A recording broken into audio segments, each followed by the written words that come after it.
Star Residence Chinese beta has been available for 2 weeks now, and as people approach endgame, they also start to realize what is the problem with endgame. The review has been plummeting fast, with majority of the review going not recommended. Let's talk about what's went wrong. The main complaint for Star Residence come down to a couple of things. Extreme time gating under life skills, class being extremely imbalanced, and most importantly, extreme RNG on top of the grinding. Starting off with life skills. Life skills is extremely important in Star Residence. Majority of your upgrade involve using material you acquire from life skills.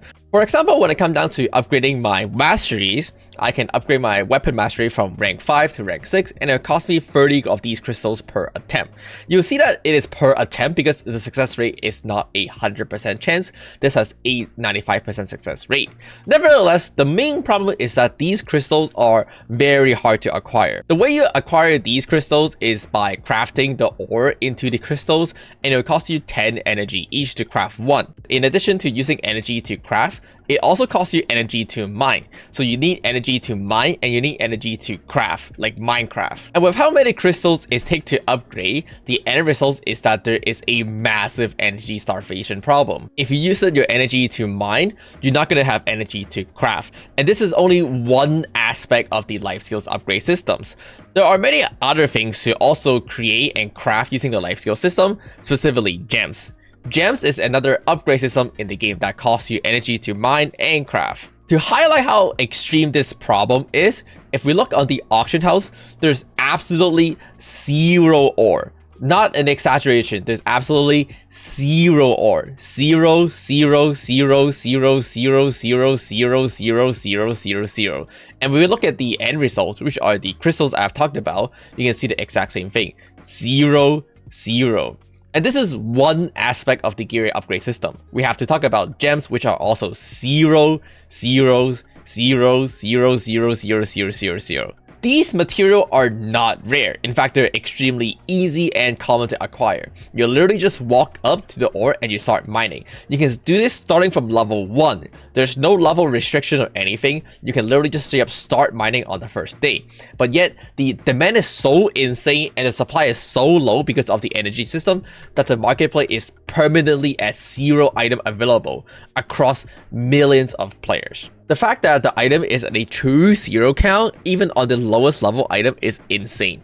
In fact, actually someone just uploaded 162 and 22.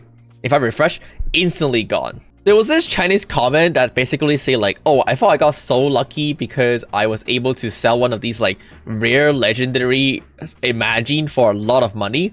But it turned out I was actually stupid, because just because I have a lot of money doesn't mean I can use it to buy anything.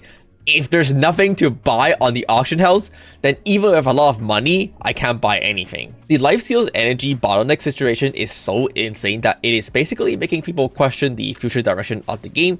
Are they trying to cater to the mobile game market? In that case, I would rather just play something like Genshin Impact or Wedding Wave, an actual mobile game, or are they trying to become the next big PC MMO? Because they're trying to cater to both the mobile market and the PC market, the end result is that the game ends up feeling rather clunky to play, and that is often one of the things people end up finding out. Playing melee in this game is just extremely suffering. The world boss meta is pretty much you just get the boss stuck in the corner and you just have a bunch of ranged people DPS it over the wall. Because for some reason, you're able to shoot at enemies that are not in your elevation or over the wall. In the rune dungeon specifically, there is actually this bug where you can get the boss stuck in a corner in a perpetual spinning animation and just have a bunch of ranged DPS it down until it dies. If you're playing a melee characters, then well, you can't really contribute, so you're just there eating popcorn. That is if you even get invited to the party in the first place. Because of the way targeting works in this game, if you're playing a melee class, you just end up missing majority of your attack. There is this class in this game called the Aerial Lancers. It is supposed to be a really cool class where you kind of bounce into the air and toss out your lance and stuff like that. But it's end up being called the Air Lancers because you can't hit anything. So the only thing you ever hit is air. You're pretty much never going to find a party if you're playing the Lance class, just because no party is willing to take you because the class is so bad. In comparison, Mage is just so OP, capable of ditching out like 2 to 3 times the damage compared to other classes. There are like 7 classes in this game, with the 2 melee DPS class being pretty much unplayable, which are Katana, as well as Lancers. The two melee tank class are okay. They're pretty useful when you're trying to learn the dungeon or when you're trying to do the dungeon for the first time, especially when you have equal gear as a dungeon requirement. However, as people get overpowered compared to the dungeon, as people get over gear for the dungeon, people have realized that they don't actually need a tank in their party anymore, and they just prefer running DPS over tank to just speed run a dungeon. So as a result, the two tank class also stop getting invited to parties.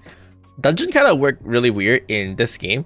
In the hard mode Goblin dungeon, you can acquire legendary gloves as well as legendary earring, and then you move on to the next dungeon to get the other pieces. So in the hard mode Tina dungeon, you can get legendary helmet and legendary necklace. So you'll see that each dungeon kind of give you different pieces. Moving on to the next dungeon, the rune dungeon, you can get legendary armor or legendary ring. So while the dungeon get progressively harder, the gear you get doesn't necessarily get better. It could be a good thing because it makes all the old dungeon relevant, but the old dungeon doesn't really get harder. So this dungeon has a requirement of 3000 gear score for the hard mode, while for something like the rune dungeon, even the normal mode has 6000 gear scores, while the hard mode has something like 8000 gear scores requirement. So what I mean is, once you get 8000 gear scores, you could go farm the rune dungeon, or you can just come back and one-shot the goblin dungeon in like 2 minutes with like 5 DPS and get the legendary gloves that way, since you need the gloves anyway. It's not necessarily a bad implementation. I think it is a cool thing to make old dungeon easier and still relevant over the course of the game. It is just that people end up optimizing the dungeon so hard. For a dungeon that have a 3000 gear requirement, people are asking for like 10,000 gear score requirement so they can speed run the dungeon, kill it in like 1 second, and keep on farming over and over and over. This is also the reason why tank don't get invited into parties, just because people just run to raw dog full DPS and kill the dungeon in 1 minute rather than actually doing the dungeon legit. The biggest reason why this is the case though is because the RNG dungeon drop is very extreme. When I say this dungeon has a legendary earring and gloves, it is a very low chance for it to drop a legendary item. For the most part, you're still only going to get purple item. The legendary drop rate being extremely low is the biggest complaint of the game so far. Now the developer quickly addressed this and buffed the drop rate, but the drop rate still feels extremely low and it's constantly being on complaint. The biggest reason why the legendary drop is such a massive complaint is that just because you got a drop doesn't mean it's going to be good or usable. In addition to RNG drop on the item, you also have to roll the RNG stat line. So here there's the base stat, which is dexterity and stamina, and then there is the advanced stat here, which I got like this called all stat, something like that, and then 2 line of luck. Now this line could be reset on the last one, but these 2 other ones come fixed as drop as far as I know. So if you got a drop and they don't have the right stat line, then they could just not be that good. Now that is actually not even the worst part, because when you're doing world boss, you can actually get gear that are not from your own class. So these lances, for example, I actually acquire them when I'm doing world bosses on my archers. So imagine you got a legendary drop. Not only it has to have the right stat on top of extremely low drop rate, but if you get one that's not from your own class, well, it's cooked. There is no trading in Star Residence, so it's not like you can give that gear to your friends either. The way trading works in this game is that there is like a shared storage you can use.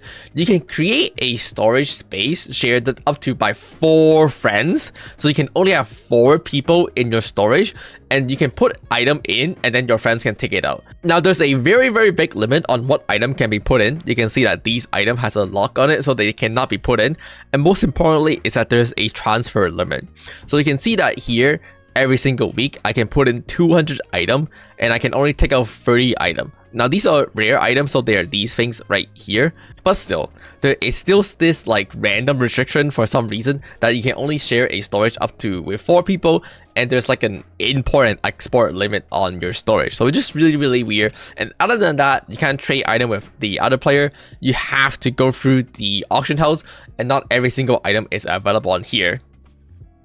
Oh, let's look. 0 ore. Woohoo! Okay, I'm about to make my outro, but then I just saw someone type in world chat and he say, if this game is actually coming out in August, then this game has the potential to speed run end of service compared to the original Brew Protocol. Because the original Brew Protocol closed down in like a year or so like that because of really bad implementation.